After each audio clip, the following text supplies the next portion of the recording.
ఎన్నో ప్రతికూలతల మధ్య కేంద్ర ఆర్థిక మంత్రిగా నిర్మలా సీతారామన్ మూడోసారి బడ్జెట్ ప్రవేశపెట్టబోతున్నారు. కరోనా ఎఫెక్ట్ తో ప్రతి ఇండస్ట్రీ నష్టాల్లోకి వెళ్లింది.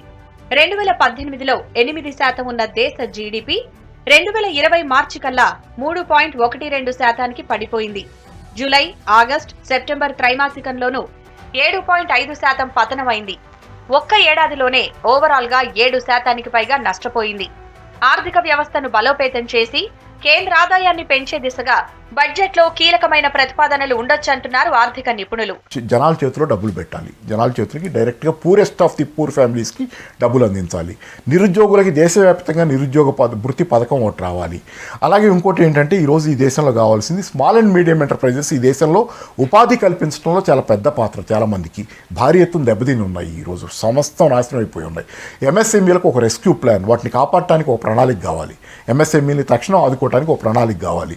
ఉద్యోగ అవకాశాలని పెంచేందుకు ఇప్పటికే స్టార్టప్స్ కి, medium, small and micro scale ఇండస్ట్రీలకు ప్రత్యేక ప్యాకేజీలు ప్రకటించింది కేంద్ర ప్రభుత్వం. ఈ బడ్జెట్ లో వాటిని మరింత పెంచే అవకాశం ఉంది. గ్రామీణ, పట్టణ ప్రాంతాల్లో పెరుగుతున్న నిరుద్యోగ సమస్యకి చెక్ పెట్టే ఛాన్స్ ఉంది. భారీ పరిశ్రమలతో పాటు మీడియం అండ్ స్మాల్ స్కేల్ ఇండస్ట్రీలకి గ్యారంటీ ఉండేలా స్టేబుల్ పాలసీలను తీసుకురావాల్సిన అవసరం ఉంది. రియల్ ఎస్టేట్ సెక్టార్ బాగానే ఉందని చెబుతున్నా అమ్మకాలు పడిపోతూనే ఉన్నాయి. కొనేవాళ్లు లేక వివిధ పరిశ్రమలు 70% మాత్రమే ఉత్పత్తి చేస్తున్నాయి. 2020లో లాక్డౌన్ తో 40 నుంచి 50% ఉత్పత్తి పడిపోయింది. డిమాండ్ పెరగాలి. ఆర్థిక వ్యవస్థలో డిమాండ్ పెరిగి ప్రజల కొనుగోలు శక్తి పెరిగితే ఆల్రెడీ 100 యూనిట్లు ఉత్పత్తి చేయగల పరిశ్రమ పోయిన సంవత్సరం 69 యూనిట్లే ఉత్పత్తి చేస్తుంది. ఎందుకంటే కొనేవాళ్ళు లేక 70 యూనిట్లు ఉత్పత్తి చేసి మిగతా 30 యూనిట్లు ఉత్పత్తి చేయకుండా పరిశ్రమ ఆ మేరకు మూసి పెట్టుకుంటున్నారు. ఈ సంవత్సరం అయితే 45-46 లాక్డౌన్ తర్వాత కాలంలో 45-50 లోపుకే పడిపోయింది ఉత్పత్తి. Banks and government should continue to support MSMEs for both the domestic market and exports, and we are expecting a good support in the upcoming budget, wherein MSMEs have to be really seen that they are not affected by the COVID after effect, and see for the growth in the future years. వ్యవసాయ రంగ వృద్ధి 3.6% ఉన్నా రైతుల ఆదాయం మాత్రం పెరగట్లేదు. ఇక సంక్షోభంలోకి వెళుతున్న రైతులకు చేయూతనిచ్చేలా ప్రత్యేకంగా చర్యలు తీసుకుంటే బాగుంటుందంటున్నారు ఎక్స్పర్ట్స్. గ్రామీణ ప్రాంతాల్లో ఇన్ఫ్రాస్ట్రక్చర్ ని పెంచడంతో పాటు పీఎం కిసాన్, జాతీయ ఉపాధి హామీ లాంటి పథకాలకు మరింత బడ్జెట్ కేటాయింపులతో గ్రామీణ ప్రాంతాల్లో ప్రజల ఆదాయం పెంచొచ్చంటున్నారు. దీనివల్ల ప్రజల్లో కొనుగోలు శక్తి పెరగనుంది. ఇక అమెరికా లాంటి దేశాల్లో లాగా ప్రతి ఒక్కరికి ఉద్దీపన అందించేలా బడ్జెట్ ఉంటే మరీ మంచిదని ఆశాభావం వ్యక్తం చేస్తున్నారు.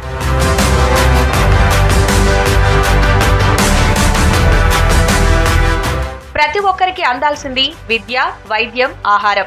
వీటి మీద మరింత దృష్టి పెట్టాల్సిన అవసరం ఉంది. కరోనా పాండమిక్ సిచ్యువేషన్ లో అన్ని ఆన్లైన్ అవ్వడంతో పాఠాలు కూడా ఆన్లైన్లోనే బోధిస్తున్నారు.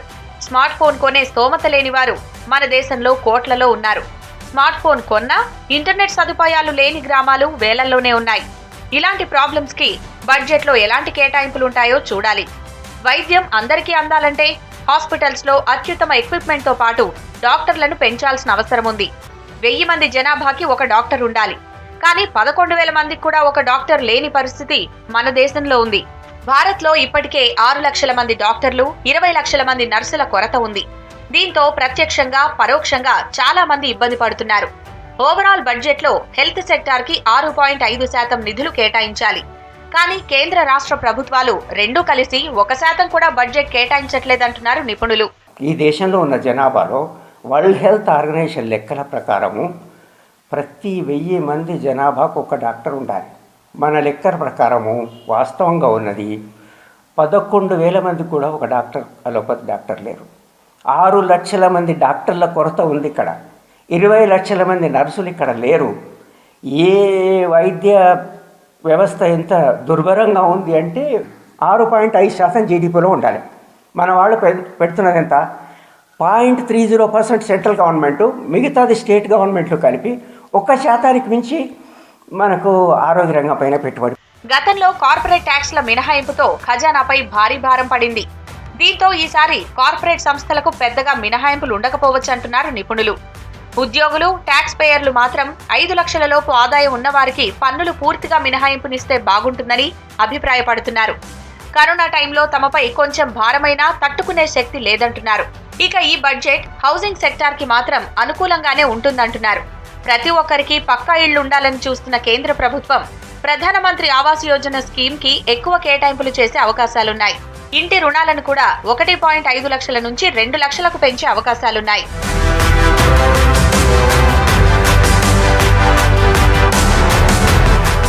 లాక్డౌన్ తో 2020లో డీలా పడిపోయిన ఆటోమొబైల్ ఇండస్ట్రీ ఇప్పుడిప్పుడే పుంజుకుంటోంది. పెరుగుతున్న పొల్యూషన్ ని తగ్గించేందుకు చూస్తున్న కేంద్ర ప్రభుత్వం ఆటోమొబైల్ ఇండస్ట్రీకి ఈవీ సెక్టార్లో వరాలు కురిపించే అవకాశం ఉంది. ఎలక్ట్రికల్ వెహికల్స్ ని ఉత్పత్తి చేసే సంస్థలతో పాటు వాటిని కొనే వారికి మరిన్ని రాయితీలు ప్రకటించే ఛాన్స్ ఉంది. పాత వాహనాల వాడకాన్ని తగ్గించేందుకు స్క్రాపేజ్ స్కీమ్ ని కూడా ప్రకటించే అవకాశం ఉందంటున్నారు ఆటోమోటివ్ ఎక్స్పర్ట్స్.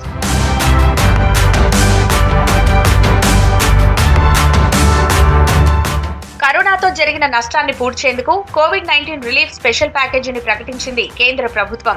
1,25,000 కోట్ల రూపాయలని కూడా రిలీజ్ చేసింది. బడా కంపెనీలు, ఎంఎస్ఎంఈతో పాటు స్టార్టప్స్, చిన్న వ్యాపారస్తులకు చేయూత అందిస్తామంది. రుణాలపై 3 నెలల మారిటోరియం కూడా పెట్టారు. 3 నెలల పాటు ఆదాయం లేకుండా ఉన్న వారందరికీ అదొక భారంగానే మారింది.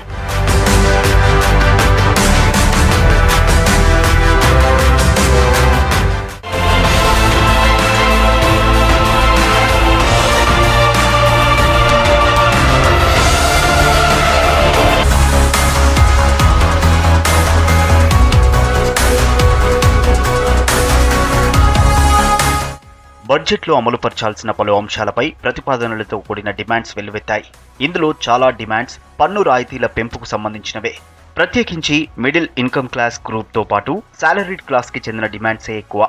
కేంద్ర ప్రభుత్వం ప్రవేశపెట్టబోయే బడ్జెట్లో ఆదాయ పన్నుపై ప్రోత్సాహకరమైన రాయితీలను ప్రవేశపెట్టే అవకాశముందని చాలా మంది ఆర్థికవేత్తలు అభిప్రాయపడుతున్నారు.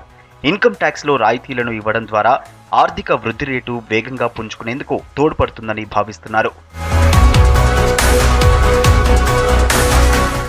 ఈ బడ్జెట్లో పన్ను మినహాయింపు పరిమితిని పెంచవచ్చని చాలా మంది ఆశలు పెట్టుకున్నారు.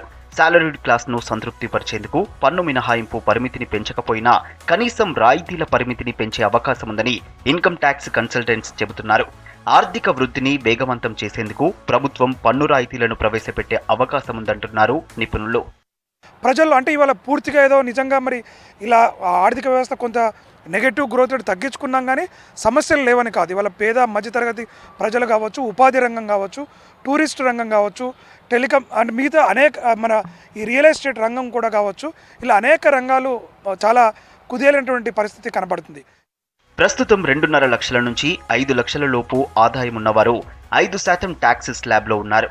5 నుంచి 10 లక్షల రూపాయల ఆదాయం ఉన్న వారి నుంచి 20% పన్ను వసూలు చేస్తున్నారు. మిడిల్ క్లాస్ సాలరీడ్ ఎంప్లాయీస్ కు లాభం చేకూరే విధంగా ఆదాయ పన్ను మినహాయింపును ఇప్పుడు 2.5 లక్షల నుంచి 5 లక్షల వరకు పెంచితే ప్రజల మీద భారం పడకుండా ఉంటుందంటున్నారు ట్యాక్స్ నిపుణులు. ఈవెన్ ఎన్పిఎస్లో కూడా మన తరపున ఇన్వెస్ట్మెంట్కి ఓన్లీ 50,000 వరకు ఎగ్జామ్షన్ ఉన్నది. దాని లిమిట్ కూడా పెంచినట్టయితే అగైన్ ఎన్పిఎస్ సైడ్ అంటే ట్యాక్స్ స్లాబ్స్ ఏవైతే ఉన్నాయో 5 lakhs బిలో ఉన్నట్టయితే సర్వైవ్ అవ్వడమే కష్టం, ఎస్పెషల్లీ మెట్రోస్లో ఎవరైనా ఉన్నట్టయితే. సో అది 5 lakhs వరకు మినిమం తీసుకెళ్ళినట్టయితే 0% ట్యాక్స్కి అది చాలా వరకు రిలీఫ్ ఇచ్చినట్టు అవుతుంది. ఆదాయ పన్ను మినహాయింపుల్లో ఒకటైన సెక్షన్ 80C పరిమితిని కూడా పెంచాలన్న డిమాండ్ వినిపిస్తోంది. ప్రస్తుతం సెక్షన్ 80C కింద జీవిత బీమా, 5 ఏళ్ల పోస్టల్ టైమ్ డిపాజిట్లు, వయోవృద్ధుల పొదుపు పథకం, సుకన్య సమృద్ధి ఖాతా, పీపీఎఫ్, ఈపీఎఫ్ తదితర పెట్టుబడులు, వ్యయాలపై మొత్తం ఆదాయంలో ఏటా 1.5 లక్షల దాకా డిడక్షన్కి అవకాశం ఉంది. ఇందులో ట్యూషన్ ఫీజులు, హౌసింగ్ లోన్స్ వంటి ఖర్చులను కూడా ఇందులో చూపించి ప్రయోజనం పొందొచ్చు. ఈ మినహాయింపును 2 లక్షలకు పెంచాలన్న వినతులు ఎక్కువగా ఉన్నాయి. హెల్త్ ఇన్సూరెన్స్ ప్రీమియం లిమిట్ కూడా పెంచితే బాగుంటుందంటున్నారు. గవర్నమెంట్ చాలా రోజులైంది ఏటీసీ లిమిట్లు అవి పెంచాక.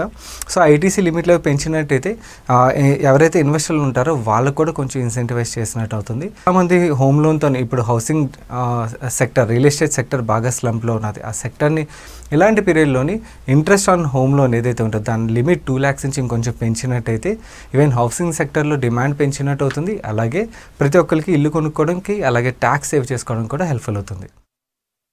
హెల్త్ కేర్లో భాగంగా ఇన్కమ్ ట్యాక్స్ చట్టంలోని సెక్షన్ 80D కింద పన్ను ఆదా పెంచే అవకాశం ఉందంటున్నారు. ప్రస్తుతం 80D కింద 60 ఏళ్ల లోపు వారికి 25,000 వరకు పరిమితి ఉంది. 60 ఏళ్లు దాటిన వారికి 50,000 వరకు పరిమితి ఉంది. దీన్ని కూడా పెంచాలని ముఖ్యంగా పెన్షనర్స్ కోరుతున్నారు. రియల్ ఎస్టేట్ రంగాన్ని ప్రోత్సహించే దిశగా హౌసింగ్ లోన్స్ పై కొన్ని రాయితీలు ప్రకటించే అవకాశం ఉంది. గతంలో హౌసింగ్ లోన్లపై వడ్డీని ₹1,50,000 వరకు అదనపు పన్ను మినహాయింపును ప్రకటించారు. ఇది మొదటిసారిగా ఇల్లు కొనేవారికి, అది 45 లక్షల లోపు లోన్లకే వర్తిస్తుందనే నిబంధన పెట్టారు. ఈ నిబంధన సడలించడంతో పాటు పన్ను మినహాయింపు పరిధిని మరింత పెంచితే ఇళ్ల కొనుగోళ్లు పెరిగి రియాలిటీ రంగానికి ప్రోత్సాహంతో పాటు మిడిల్ క్లాస్ కు లాభమని నిపుణులు సూచిస్తున్నారు. కోవిడ్ పాండమిక్ తర్వాత మోడీ ప్రభుత్వం పూర్తి స్థాయిలో ప్రవేశపెట్టనున్న బడ్జెట్లో ఆదాయం పన్ను విషయంలో ఊరట లభిస్తుందని కంపెడాశతో ఉన్నారు సాలరీడ్ క్లాస్ పీపుల్.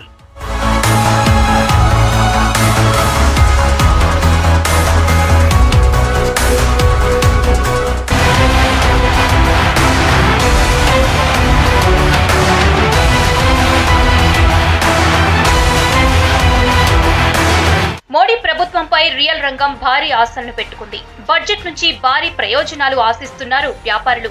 జీఎస్టీ నుంచి హౌసింగ్ లోన్స్, రుణాలపై వడ్డీ రాయితీల వరకు ఎన్నెన్నో అంచనాలు పెట్టుకుంది రియల్ ఎస్టేట్ రంగం. 2017లో రేరా, జీఎస్టీ, డిమోనిటైజేషన్ వంటి కీలక సంస్కరణలతో ఉక్కిరిబిక్కిరైంది రియల్ ఎస్టేట్ రంగం. తిరిగి 2018లో వీటన్నింటినీ అధిగమించి కొత్త ఉత్సాహంతో ముందుకెళ్లింది. అదే స్పీడ్లో రాకెట్లో దూసుకెళ్తున్న రియల్ ఎస్టేట్ ఇండస్ట్రీకి కరోనా బ్రేక్ వేసింది. లాక్డౌన్తో డెవలపర్లు, బిల్డర్లు కోట్లలో నష్టపోయారు. ఈసారి కేంద్ర బడ్జెట్లో తమకు ప్రత్యేక రాయితీలు కల్పించాలని కోరుతున్నారు.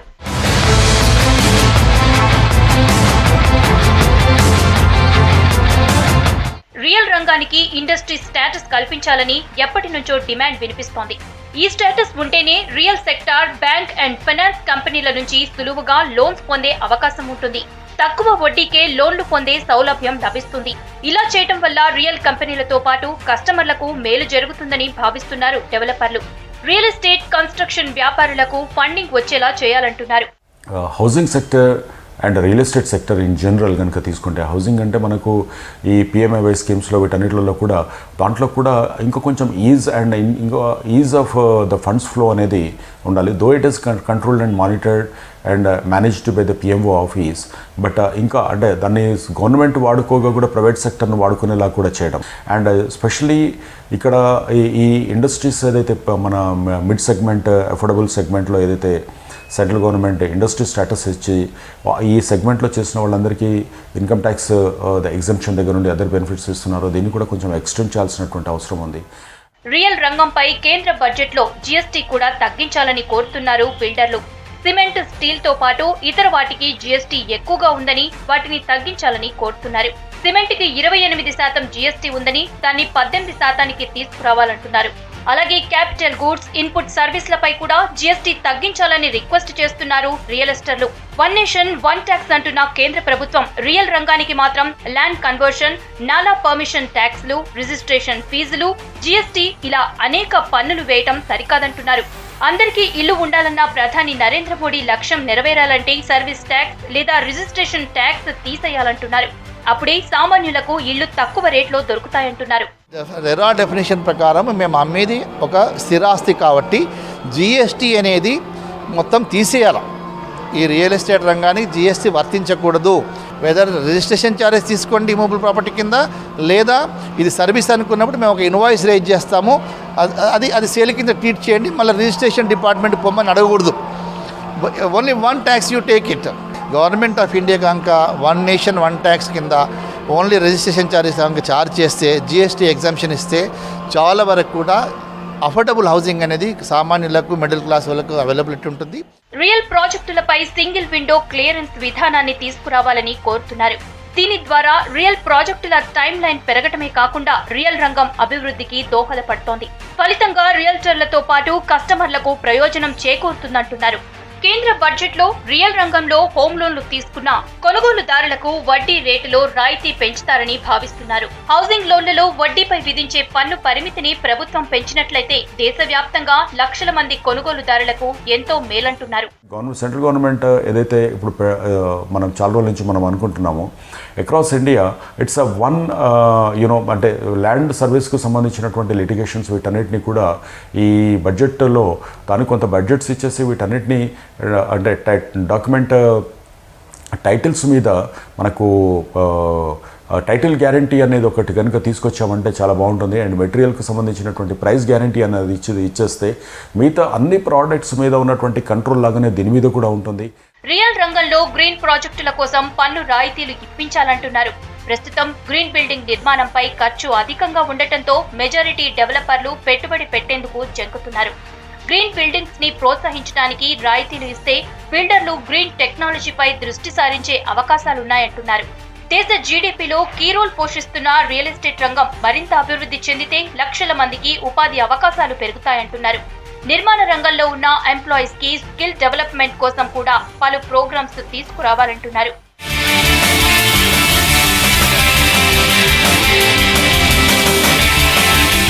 మౌలిక వసతుల కల్పనతో రియల్ ఎస్టేట్ రంగం కూడా లాభపడనుంది.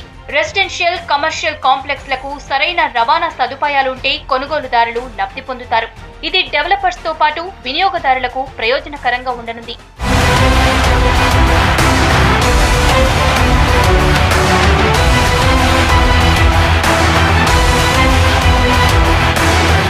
ఇండియాలో ఆటోమొబైల్ ఇండస్ట్రీ రోజురోజుకి విస్తరిస్తోంది. కరోనా, లాక్డౌన్ తో ఇండస్ట్రీ తీవ్ర నష్టాల్లోకి వెళ్లింది. ఈటీ ఆటో రిపోర్ట్ ప్రకారం కరోనాకు ముందు ఆటోమోటివ్ సెక్టార్ రోజుకు 2,000 కోట్లను ఆర్జిస్తుంటే లాక్డౌన్ లో ఉత్పత్తి నిలిపివేయడంతో రోజుకు 15,000 కోట్ల రూపాయల వరకు రెవెన్యూ నష్టం జరిగినట్లు అంచనా వేసింది. ఆటో ఇండస్ట్రీ ఏడాదికి 7.8 లక్షల కోట్ల రూపాయల బిజినెస్ చేస్తోంది. ఇది మన దేశ జీడీపీలో 7.5% వాటాను కలిగి ఉంది.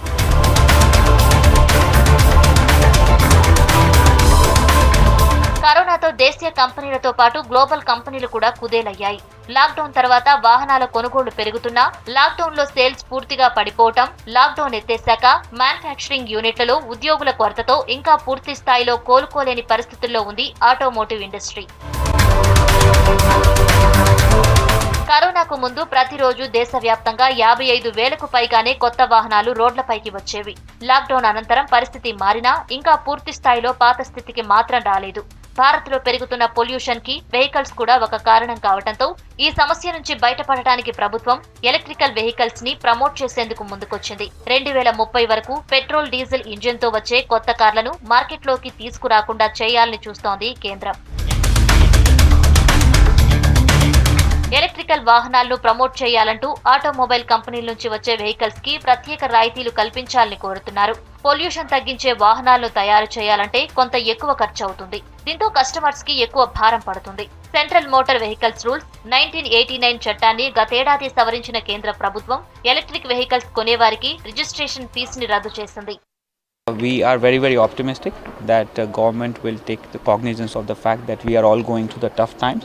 That the budget would be more conducive. I think a lot of policies have been declared in terms of, but it has to be implemented. Be the scrap policy which is there.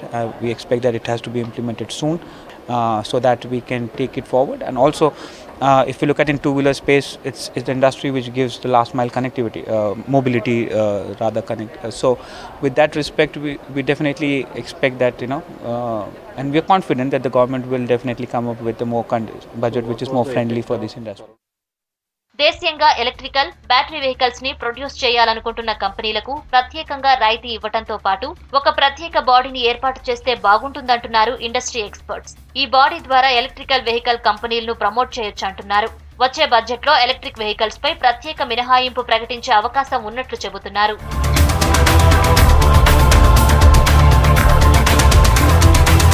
Automobile కంపెనీలు R&D మీద ఎక్కువగా invest చేస్తున్నాయి. దీనికి corporate tax తగ్గించాలని automobile industry కోరుతోంది. గతేడాది BS4 vehicles ని ban చేసిన కేంద్రం BS6 వెహికల్స్ ని మార్కెట్లోకి తీసుకొచ్చింది. దీంతో బర్డెన్ ఎక్కువైందంటున్నారు. కస్టమర్లపై భారం పడుతుందంటున్నారు. ప్రజలపై భారాన్ని తగ్గించాలంటే ఆటోమోటివ్ ఇండస్ట్రీకి మరింత రాయితీలు కల్పించాల్సిన అవసరం ఉందంటున్నారు. 2 years where the industry has been in a stress because of course the BS4 to BS6 is required for the environment, but also that also gives that the whole channel partner stocking has to be corrected and so on and so forth. It requires investment for the BS6 to be compatible with BS6 and so on, and technology to have it. So we have gone through that 2-3 years. We expect that 2021 to bounce back much bigger, but definitely my personal assessment on this, that definitely industry should back to 2019 numbers. జీఎస్టీతో పాటు కరోనాతో తీవ్ర నష్టాల్లోకి వెళ్లిన automobile industry ఇప్పుడిప్పుడే కోలుకుంటోంది. ఆత్మనిర్భర్ భారత్ కింద కొంత వెసులుబాటు కల్పించినా కంపెనీల నష్టాలను మాత్రం తీర్చలేకపోయిందంటున్నారు. ఆటోమొబైల్ ఇండస్ట్రీతో పాటు సామాన్యులపై కూడా భారం పడనున్నట్లు ఇండస్ట్రీ ఎక్స్పర్ట్స్ చెబుతున్నారు.